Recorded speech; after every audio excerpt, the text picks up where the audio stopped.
पहले मैं अपनी तरफ से भी अभी जो दुखद समाचार प्राप्त हुआ सतपाल मलिक जी के देहांत का, मैं एक बार फिर अपनी तरफ से उनको श्रद्धांजलि देना चाहता हूँ।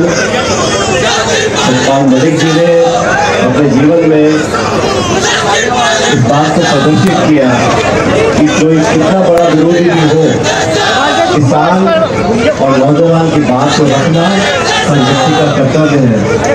और मलिक साहब ने अपने जीवन के अंतिम सांस तक किसानों की सच्चाई की लड़ाई का लड़ा।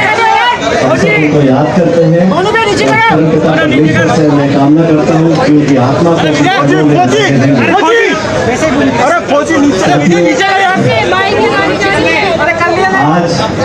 आज इस जोश के साथ आप सब यहाँ मौजूद हैं, वो पूरे प्रदेश के जो छात्र हैं उनकी भावनाओं को आप लेकर यहाँ पर आए। मैं धन्यवाद देना चाहता हूँ विनोद जी का, लगातार संघर्ष किया और आज जो घेराव का आपने प्रोग्राम रखा है शहीद स्मारक पर, यहाँ पर इतनी बड़ी तादाद में अब सब नौजवान मौजूद हैं। वरुण जी भी आए हैं दिल्ली से और NSUI के प्लेटफॉर्म पर हम सब लोग ये मांग कर रहे हैं कि छात्र संघ के जो चुनाव हैं, पहली बात तो आपने चुनाव नहीं कराए, उसका कारण क्या है, और आप बहाली नहीं कराना चाहते हैं, उसके क्या कारण है। अगर सरकार कोई स्पष्ट कारण बताए तब भी हम समझने को तैयार हैं। सरकार ने ठान लिया है कि नौजवानों की आवाज को बुलंदी ना मिले। जो लाखों लाख बच्चे आज कॉलेजों में छात्र यूनिवर्सिटी में पढ़ रहे हैं, उनकी आवाज को बल ना मिले। और ये सिर्फ कांग्रेस में नहीं, मैं तो कहता हूँ बीजेपी में बहुत सारे लोग हैं जो छात्र राजनीति से ऊपर उठकर आए। लेकिन एक बात सच है, जो व्यक्ति अपने छात्र जीवन में संघर्ष कर राजनीति का पहला पड़ाव पार करता है, वो जीवन भर नौजवानों के मुद्दों से जुड़ा रहता है। और नौजवानों के मुद्दे क्या है? नौजवानों के मुद्दे वही हैं जो देश की आज मांग है कि रोजगार उत्पन्न हो, शिक्षा का निजीकरण ना हो, महंगाई बेरोजगारी कम हो, लोगों को अवसर प्रदान किए जाएं और इस देश प्रदेश में जो पिछड़े हैं, दलित है, गरीब है, किसान परिवार के लोग हैं, उन लोगों को आगे आने का मौका मिले। ये सरकार डबल इंजन की सरकार है। दिल्ली जयपुर में इनको लग गया कि आप 5 साल कुछ भी करो, चुनाव के समय सिर्फ हिंदू मुसलमान की बात करो, मंदिर मस्जिद की बात करो और लोगों का वोट बटोर लो। देश के लोग भावना में बहकर धर्म, जाति, बिरादरी, समुदाय के नाम पर अगर वोट देते रहेंगे तो यही परिणाम होगा। इस जागरूकता को पैदा करने के लिए हम सब, आप सब लोगों को, छात्रों को अपने अंदर एक क्रांति लानी पड़ेगी, जवाबदेही करनी पड़ेगी। और मैं पूछना चाहता हूँ मुख्यमंत्री जी से कि आपके जो सलाहकार हैं कैसी सलाह आपको दे रहे हैं?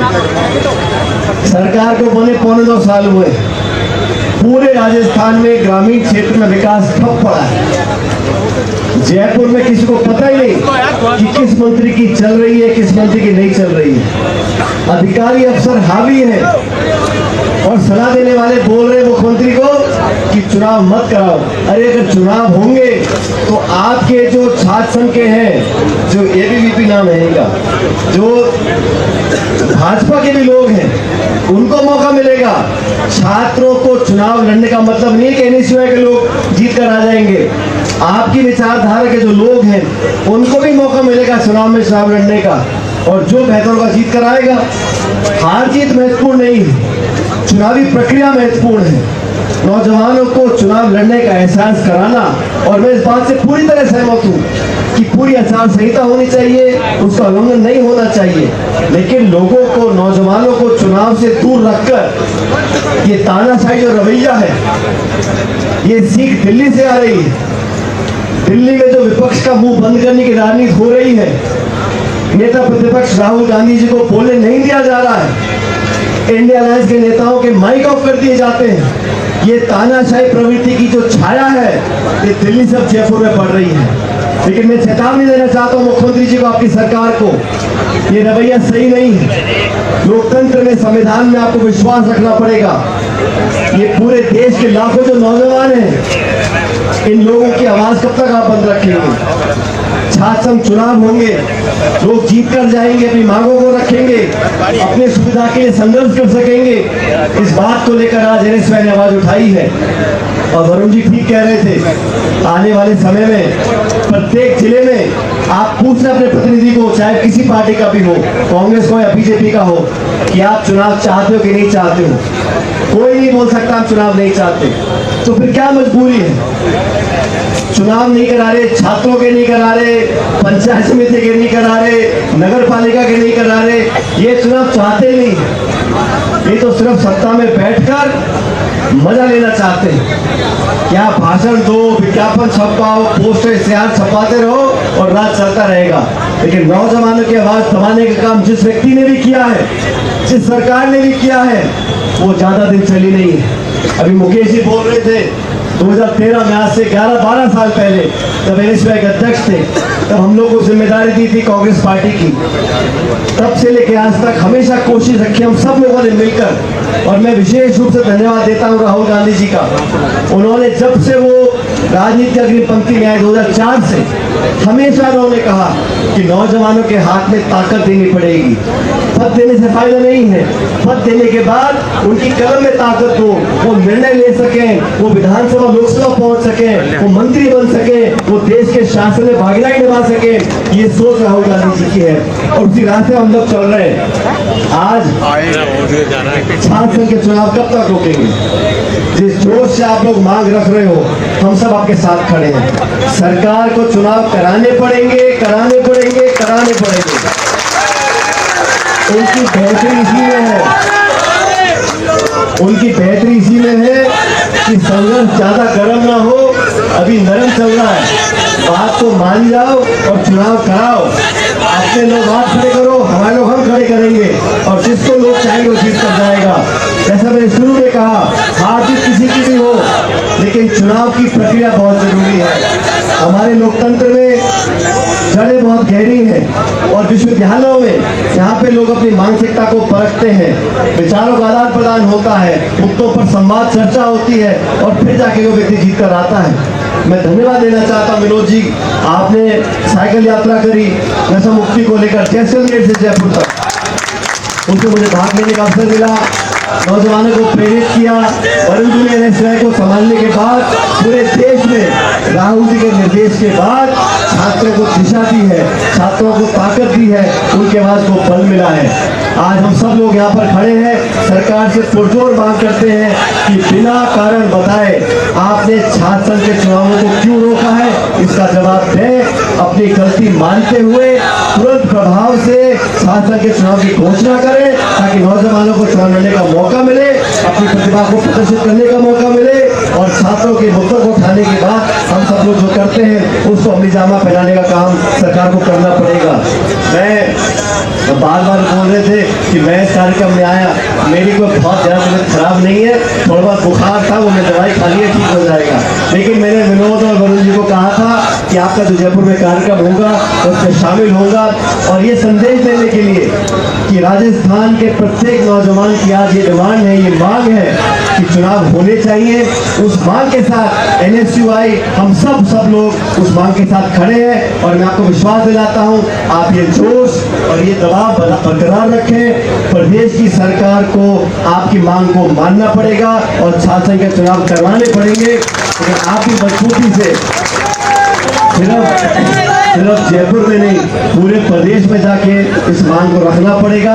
और मैं फिर कहता हूँ, मांग रखें, पुरजोर तरीके से रखें, संयमित रखें, अनुशासन में रखें और अहिंसात्मक तरीके से। हमारी पार्टी का जो बुनियाद रखी गई थी वो गांधी जी नेहरू ने रखी थी और हम हमेशा अपनी बात रखते हैं, मजबूती से रखते हैं। और मैंने हमेशा अपने कार्यकर्ताओं को, पार्टी के लोगों को हमेशा कहा है अपनी बात दमदार तरीके से रखें, लेकिन संयमित तरीके से। जो भाषा है, जो शब्द है, ये मुंह से जब निकल जाते हैं तो वापस नहीं आते।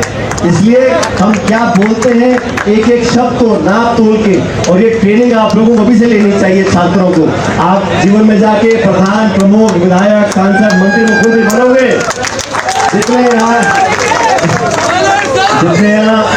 मंच के ऊपर खड़े हैं, इसमें उससे ज्यादा भावी नेता मेरे सामने खड़े हैं, तो बहुत जीवन में जाके आप बनोगे। लेकिन मेरे बात को याद रखना, राजनीतिक जीवन में व्यक्ति का आचरण, व्यक्ति का व्यवहार, व्यक्ति की बोली और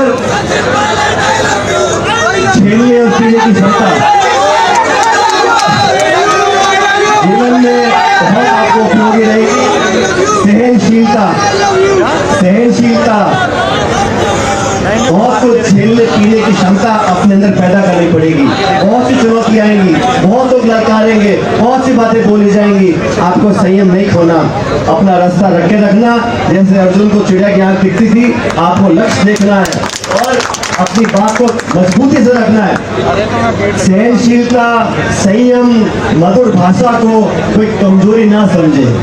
ताकत जो है वो जनता एहसास कर जाती है, इसलिए अपनी ताकत दिखाना जरूरी है, लेकिन संयमित तरीके से सीमा में बांधकर लोगों को पता पड़ना चाहिए कि छात्र संघ की ताकत क्या है, एनएसयूआई की ताकत क्या है। और आज इस जोश से आप लोग एकत्रित हुए हो, मुझे कहने में कोई संकोच नहीं है कि आपकी जो बातें मांग होगी वो हर सरकार को माननी पड़ेगी, हर सरकार को माननी पड़ेगी। तो एक बार पुनः विनोद जी का, वरुण जी का, यहाँ के प्रभारी महोदय, ये सब एनएसयूआई के जो कार्यकर्ता नेता मौजूद है, आपका धन्यवाद करना चाहता हूं कि आपने एक बढ़िया कार्यक्रम किया और आपकी मांग को मनवाने के लिए आप सरकार को मजबूर करेंगे, ऐसा मुझे पूरा विश्वास है।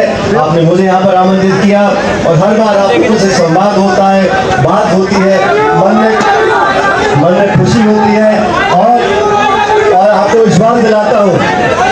विश्वास दिलाता हूँ हमारे नौजवान, चाहे वो एनएसयूआई के हों, चाहे यूथ कांग्रेस के हों या कोई भी नौजवान हो, आपकी हर मांग के लिए, आपके हर संघर्ष के लिए जब भी आप याद करोगे, मैं हमेशा आपके लिए खड़ा रहूंगा। बहुत बहुत धन्यवाद। मैं बोलूंगा एनएसयूआई, आप बोलना जिंदाबाद। एनएसयूआई नहीं बोल रहे, एनएसयूआई छात्र संघ चुनाव आप लोग बोलना बहाल करो, छात्र संघ चुनाव, छात्र संघ चुनाव, छात्र संघ चुनाव। बहुत बहुत धन्यवाद। राम राम।